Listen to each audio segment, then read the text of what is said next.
안녕하세요. 저는 연기하고 영화를 만드는 목규리입니다. 이 영화를 처음 봤을 때가 생각나는데요. 다큐멘터리 같은 첫 느낌이 낯설었고 점점 웃음이 끊이질 않았고 주인공들이 진지하게 고민할 때는 그들과 대화를 하는 기분이었습니다. 그리고 제 꿈의 처음이 생각났어요. 연기를 하고 싶다고 했을 때 주변에서 많이 불안해했는데요. 학교 선생님의, 엄마의, 친척들의, 친구들의 불안한 표정이 아직도 생생하게 생각납니다. 그럼에도 저는 전혀 불안하지 않았었어요. 확신이 있었습니다. 그런 확신 속에서 꿈을 꾸던 날들이 아직도 생생한데요. 새벽 일찍 집을 나서서 캄캄한 학교 연습실 불을 켜던 순간들, 성장하고 있다는 기쁨으로 충만하던 시간들이요. 하지만 뻔한 내용의 영화처럼 열정이 시들해지는 순간과 안 될 거라는 자포자기의 순간들이 쌓이고 저 또한 제 자신을 불안하게 보는 날들이 많아졌습니다. 쓸모없는 사람이 될지도 모른다는 불안함으로 하루하루를 보내는 시간들은 참 막막했습니다. 델타보이즈의 주인공들은 갑자기 그런 제 뒤로 나타나 거울을 보며 익살스럽게 콧노래를 흥얼거릴 것만 같은 사람들입니다. 그렇지만 그들도 꿈을 향해 한 발자국 떼기가 어려운 사람들이죠.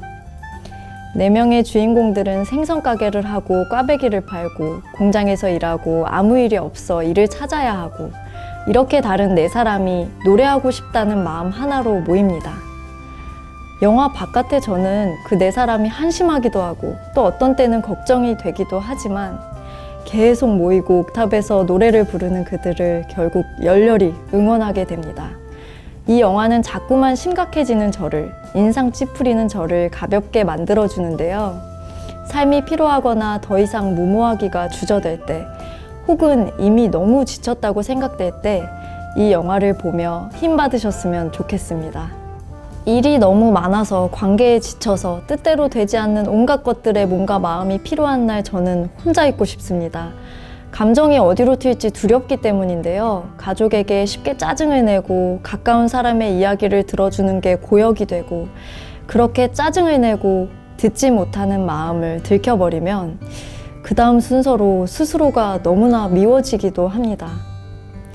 영화 혼자 사는 사람들의 주인공 진아는 콜센터 직원입니다. 그녀는 하루 종일 다른 사람의 이야기를 들어야 하는데요. 하고 싶은 말은 최선을 다해 삼키고 상대가 요구하는 말, 원하는 말을 해야 합니다. 그런 그녀는 점심시간에 혼자 밥을 먹으러 가고 혼자 담배를 피우고 혼자 버스를 탑니다. 그녀는 혼자인 게 편안해 보입니다. 그러던 어느 날 그녀는 콜센터 팀장의 지시로 어쩔 수 없이 신입사원인 수진을 가르치게 되는데요. 수진은 혼자가 좋은 진아를 자꾸 방해합니다. 귀찮은 질문들을 하고 쓸데없는 말을 하고 점심 먹으러 가는데 따라오기까지 합니다.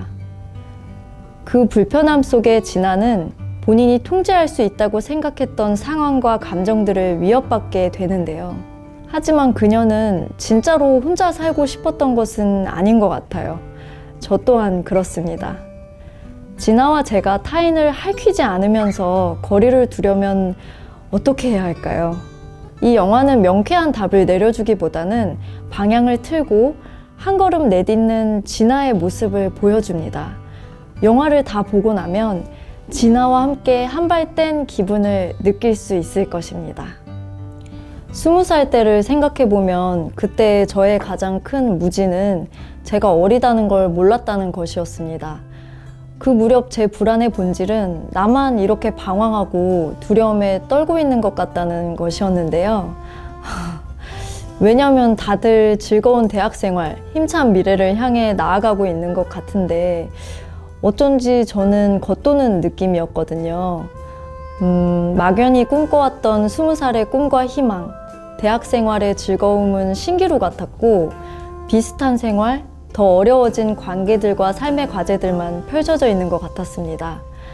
영화 고양이를 부탁해는 이런 저의 20살을 떠오르게 합니다. 이 영화의 주인공들은 즐거웠던 고등학교 시절을 뒤로하고 20살이 된 태희, 혜주, 지영, 비류, 온조인데요. 그들은 20살이 됐지만 어쩐지 꿈을 이뤄나가기엔 꿈이 뭔지 잘 모르겠고, 혹은 꿈이 있으나 여건이 도와주질 않습니다. 뭔가 잘못된 것 같은데 바로잡기 위해 무엇을 해야 할지 갈피를 잡기 어렵기도 하고요. 명쾌하게 알려주는 어른 또한 존재하지 않습니다. 답답한 마음은 그대로이고 상황은 나아지는 것 같지 않지만 그들의 삶의 모양은 크고 작은 일들을 겪어나가며 계속 바뀌어 갑니다. 이 영화는 우리에게 너무 서두르지 않아도 된다고, 당장 무언가를 결정하고 내달리는 것보다 중요한 것은 스스로가 무엇을 원하는지 아는 것이라고 말해주며 방황해도 된다고, 그렇게 원하는 것을 알아가도 된다고 말해주는 20살 때 만나고 싶었던 따뜻한 말을 건네는 어른 같은 영화입니다. 영화 우리들은 초등학교 체육 시간, 피구를 하기 위해 팀을 가르는 장면으로 시작합니다. 2명의 아이가 가위바위보를 하고 원하는 아이를 데려가는데요. 이 이야기의 주인공 선은 이름이 불리지 못한 채로 이리저리 불려가는 아이들을 살피며 서성이고 있습니다. 선이는 익숙한 듯 초조함을 감추며 웃고 있지만 어쩐지 우리는 그녀의 마음을 모를 수가 없습니다. 이 나이 때 우리의 가장 큰 절실함은 이름이 불리는 것이었으니까요. 아이들이 주인공인 영화지만 관계의 어려움은 아이들의 세계에서 끝맺는 것은 아니기에 이 영화는 어른인 우리에게도 크게 와닿습니다. 영화 속 선은 같은 반 보라와 한때 친했지만 멀어지고 반에서 겉돌게 됩니다. 유년 시절에 저는 늘 선과 같은 입장으로 기억되는데요. 노심초사하는 마음, 무리에 속하지 못할까봐, 나를 기다려주지 않을까봐 두려운 마음이 이 영화를 보며 투명하게 되살아났습니다. 이 영화는 그때의 감정을 되살리는 것에서 그치지 않습니다. 영화를 보며 나는 누군가에게 보라였을 수도 있고 다른 선을 모른 척 지나친 사람이었을 수도 있다는 생각이 들었습니다. 교실에서 우리는 소외되지 않기 위해 늘 최선을 다하니까요. 이 영화를 다 보고 나면 그런 노심초사하는 마음을 내려놓고 저를 때린 누군가를, 혹은 제게 맞았을 누군가를 힘껏 안아주고 싶어집니다. 어린 시절 맞벌이하는 부모님은 늘 늦게 들어오셨고 저는 부모님이 없는 집이 싫었습니다.